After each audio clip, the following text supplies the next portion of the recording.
My mother-in-law, Patricia, had strong opinions about everything: the flowers, the venue, the dress, the guest list, the catering, the seating arrangements, the music. She had strong opinions about all of it, and she shared every single one with anyone who would listen, and several people who wouldn't. The problem was that she and my fiancé Daniel had a very specific dynamic. She asked, he considered, and I was expected to fall in line. He didn't do this maliciously. He genuinely couldn't see it. He'd grown up in that current and didn't notice the pull. By month 3 of our engagement, I was exhausted. Every conversation about the wedding turned into a negotiation. Patricia wanted the venue changed. Patricia didn't like the florist. Patricia had a cousin who did catering, and wouldn't it just be easier? One evening, Daniel said gently, reasonably, "Maybe we should just let her take the lead on some of this. It would make her happy and take the pressure off us." I looked at him for a long moment, and then I said, "You know what? You're right. Let's let her plan the wedding." He looked surprised. I had never agreed this quickly about anything Patricia-related, but I meant it. I called Patricia the next morning and told her she had full creative control: budget, guest list, everything. She could plan the whole wedding. My one condition: I would be there, I would smile, and I would marry Daniel. That was it. She was delighted, absolutely delighted.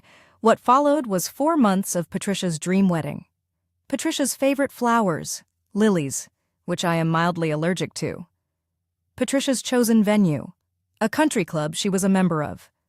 Patricia's cousin's catering company.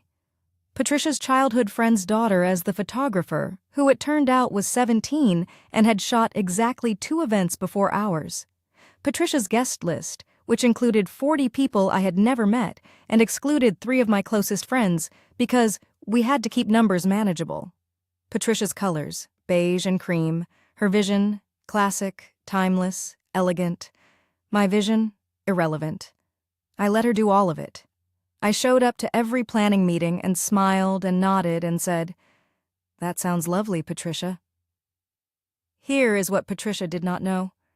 While she was planning her dream wedding, I was planning a second event. The week before the wedding, I had quietly organized a separate celebration. Just 30 people, my actual friends and family, at a restaurant I loved. No lilies. My dress, the one I had actually wanted all along. Music I chose. Food I ordered myself.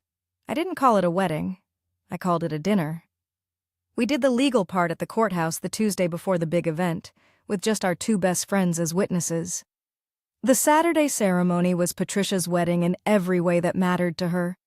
Daniel and I stood at the altar she'd designed, in the venue she'd chosen, surrounded by people mostly she'd invited. It was fine. The catering was actually decent.